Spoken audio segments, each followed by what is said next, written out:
SSC ও সমমানের পরীক্ষায় অংশ নিতে মঙ্গলবার সকাল থেকেই দেশের কেন্দ্রে কেন্দ্রে আসতে শুরু করেন পরীক্ষার্থীরা। কড়া নিরাপত্তায় সকাল 10টায় শুরু হয় পরীক্ষা। প্রথমবারের মতো এবার কেন্দ্রগুলো আনা হয় সিসিটিভি ক্যামেরার আওতায়। পরীক্ষা ঘিরে চট্টগ্রাম জেলা ও মহানগরীর প্রতিটি কেন্দ্রে 200 গজের মধ্যে জারি করা হয় 144 ধারা। কড়া নিরাপত্তায় এই দিন কেন্দ্রে আসেন পরীক্ষার্থীরা।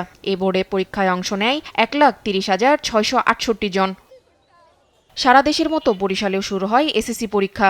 বরিশাল শিক্ষা বোর্ডে পরীক্ষার্থী 81,831 জন। প্রস্তুতি ভালো থাকায় পরীক্ষা ভালো হওয়ার আশা পরীক্ষার্থীদের। প্রিপারেশন অনেক ভালো, আশা করি পরীক্ষা অনেক ভালো হবে। প্রশ্ন যেমনই আসুক না কেন ইনশাআল্লাহ সব প্রশ্নের অ্যানসার দিয়ে আসতে পারবো। আজ থেকে প্রায় 2 মাস আগ থেকে আমরা এই পরীক্ষা সুষ্ঠু, সুন্দর বা নকলমুক্ত পরিবেশে অনুষ্ঠানের জন্য আমরা একাধিকবার শিক্ষা মন্ত্রণালয় মিটিং হয়েছে।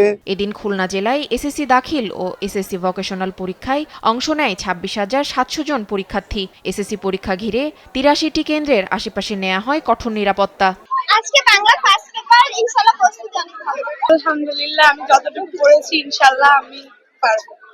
ভিগো ওয়্যার গার্ড প্রয়োজন মতো বাঁকানো যায়, অধিক চাপেও ভাঙে না। ভিগো।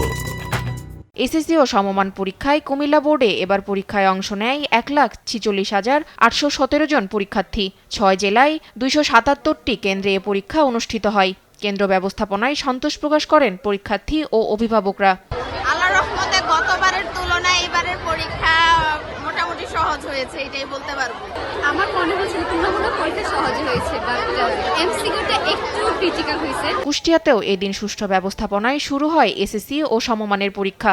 কেন্দ্রগুলোর দায়িত্বে ছিলেন ভিজিলেন্স টিম, নির্বাহী ম্যাজিস্ট্রেট এবং জেলা প্রশাসনের কর্মকর্তা, শিক্ষা কর্মকর্তারা। প্রথম দিনের পরীক্ষা ভালো হয়েছে জানিয়ে সন্তোষ প্রকাশ করেন অনেক পরীক্ষার্থী। এছাড়াও ময়মনসিংহ, লালমনিরহাট, চাঁপাইনবাবগঞ্জ সহ সারা দেশে নিশ্ছিদ্র নিরাপত্তায় নকলমুক্ত পরিবেশে শুরু হয় এসএসসি ও সমমানের পরীক্ষা।